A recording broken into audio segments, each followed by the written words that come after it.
అయ్యయ్యో ఆ నలుగురి పరిస్థితి అధ్వానంగా తయారైంది. అయ్యయ్యో ఆ నలుగురి ఫ్యూచర్ అగమ్య గోచరంగా మారింది. ఒకప్పుడు ఓ వెలుగు వెలిగిన నలుగురు ఇప్పుడు తమ దారుణమైన స్థితిని ఎవరికీ చెప్పుకోలేక సతమతమవుతున్నారట. ఏదో అనుకుంటే ఇంకేదో జరిగిందంటూ అనుచరుల దగ్గర వాపోతున్నారట. ఇంతకీ ఎవరా నలుగురు? ఏమనుకుంటే ఏమైంది?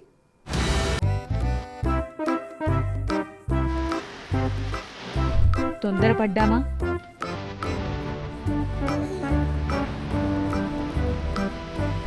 అనవసరంగా వచ్చామా?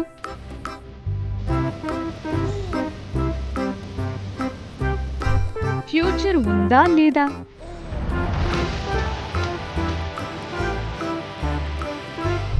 అయోమయంలో ఆ నలుగురు.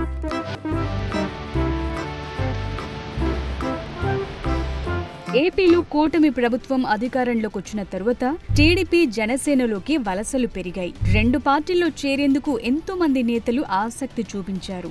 అయితే వైసీపీ నుండి మెజార్టీ నాయకులు జనసేన వైపు అడుగులు వేశారు. అలా జనసేనలో ప్రకాశం జిల్లాకు చెందిన బాలినేని శ్రీనివాసరెడ్డి, పొన్నూరు మాజీ ఎమ్మెల్యే కిలారు రోసయ్య, పిఠాపురం మాజీ ఎమ్మెల్యే పెండం దొరబాబు, జగ్గయ్యపేట మాజీ ఎమ్మెల్యే సామినేని ఉదయభానులు చేరారు.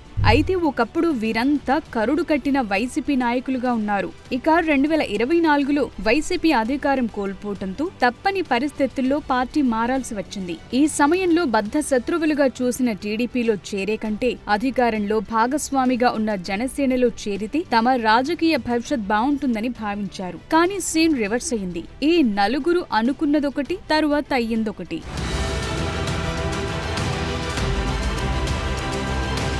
వాస్తవానికి ఈ నలుగురు నేతలు వారి వారి నియోజకవర్గాల్లో బలమైన క్యాడర్ కలిగి ఉన్నారు. ప్రకాశం జిల్లాలో బలమైన నేతగా ఉన్న బాలినేని శ్రీనివాసరెడ్డి తన నియోజకవర్గంతో పాటు జిల్లాలోని చాలా నియోజకవర్గాల్లో తన ప్రభావం చూపిస్తారు. 2022 ఏప్రిల్లో వైఎస్ జగన్ తనను మంత్రి పదవిలో నుంచి తీసేసిన దగ్గర నుండే ఆయనతో అంటి ముట్టనట్లుగా ఉన్నారు. ఆ సమయంలోనే బాలినేని జనసేనలోకి వెళతారు అనే టాక్ నడిచింది. అప్పుడున్న రాజకీయ పరిణామాల కారణంగా బాలినేని వైసీపీ నుండే పోటీ చేశారు. ఆ తరువాత భారీ అనుచరగణంతో జనసేనలో చేరిన బాలినేనికి పార్టీలో పెద్దగా ప్రాధాన్యత దక్కటం లేదనే టాక్ ప్రస్తుతం పొలిటికల్ సర్కిల్లో వినబడుతోందట. సుదీర్ఘకాలం రాజకీయాల్లో ఉండి మంత్రిగా పనిచేసిన బాలినేనిని పవన్ కళ్యాణ్ సరిగా ఉపయోగించుకోవటం లేదనే మాటలు వినిపిస్తున్నాయి. చేరిన నాటి నుంచి ఇప్పటి వరకు బాలినేని శ్రీనివాసరెడ్డికి పార్టీ పదవిని కూడా పవన్ కళ్యాణ్ ఇవ్వలేదు. అయితే జనసేనలో చేరే సమయంలో బాలినేనికి ప్రకాశం జిల్లా పార్టీ బాధ్యతలు అప్పగిస్తారని ప్రచారం జరిగింది. ఏం జరిగిందో ఏమో కానీ పార్టీ పగ్గాలు కాదు కదా, కనీసం కార్యదర్శి పదవి కూడా ఇవ్వలేదు.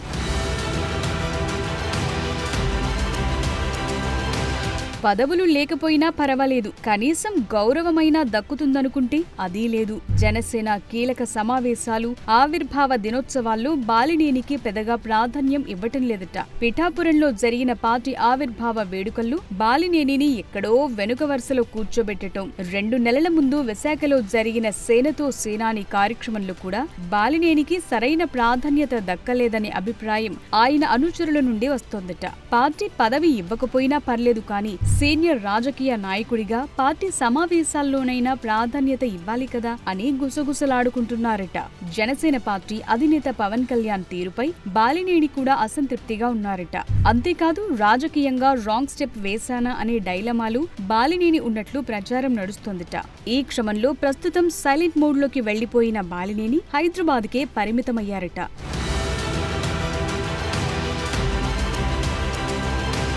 ఇక జనసేన పార్టీలో ఎంతో ఉత్సాహంతో చేరిన మరో కీలక నేత సామినేని ఉదయభాను. అయితే బాలినేనితో పోల్చుకుంటే ఉదయభానుకి పవన్ కళ్యాణ్ గౌరవం ఇచ్చారు. ఎన్టీఆర్ జిల్లా అధ్యక్ష బాధ్యతలు అప్పగించారు. అయినప్పటికీ ఉదయభాను అసంతృప్తిగానే ఉన్నట్లు గుసగుసలు వినిపిస్తున్నాయట. జిల్లాలో సరైన క్యాడర్ లేకపోవడంతో పార్టీని నడిపించడం ఇబ్బందిగా మారింది అనే అభిప్రాయం వ్యక్తమవుతోందట. అంతేకాదు పవన్ కళ్యాణ్ ను కలవటానికి పెద్దగా అవకాశాలు ఉండటం లేదని నిరుత్సాహంలో ఉన్నట్టు టాక్. పార్టీ నిర్మాణం కోసం సీనియర్ నాయకులను పవన్ కళ్యాణ్ కలుపుకుని వెళ్లటం లేదని ఉదయభాను నెట్టూరుస్తున్నాడట. పవన్ మీద నమ్మకంతో పార్టీలో చేరితే ఇక్కడి పరిణామాలు, పరిస్థితులు అందుకు భిన్నంగా ఉన్నాయని బహిరంగంగానే అసంతృప్తి వెళ్లగక్కుతున్నారట.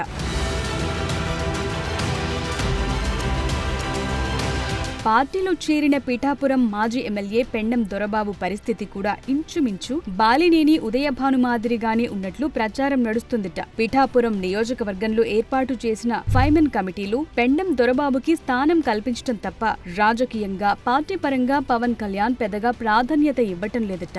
వచ్చే ఎన్నికల్లో నియోజకవర్గాల విభజన జరిగితే స్థానికంగా ఎమ్మెల్యే టికెట్ అవకాశం కల్పిస్తామనే భరోసాతోని పెండం దొరబాబు ఇంకా పార్టీలో కొనసాగుతున్నట్లు చర్చ నడుస్తోంది.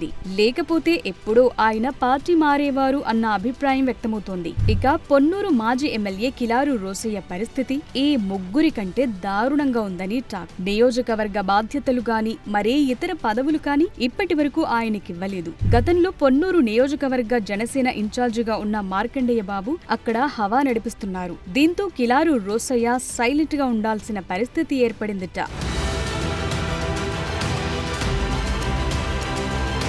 మొత్తానికి అనుకున్నదొకటి అయ్యిందొకటి. జనసేనలో చేరి బోల్తా పడ్డాం అని అనుకుంటున్నారట ఈ నలుగురు లీడర్లు. ప్రభుత్వంలో భాగస్వామ్య పార్టీగా ఉన్న జనసేనలో చేరితే తమ రాజకీయ భవిష్యత్ బావుంటుందని ఆశపడ్డ బాలినేని, ఉదయభాను, పెండం దొరబాబు, కిలారు రోసయ్యలు ఇప్పుడు అనవసరంగా చేరామా అని ఆలోచనలో ఉన్నట్లు టాక్. తిరిగి వైసీపీలోకి వెళతామంటే ముఖం చిల్లక జనసేనలో ఉండి ఇబ్బంది పడుతూ సతమతమవుతున్నారట.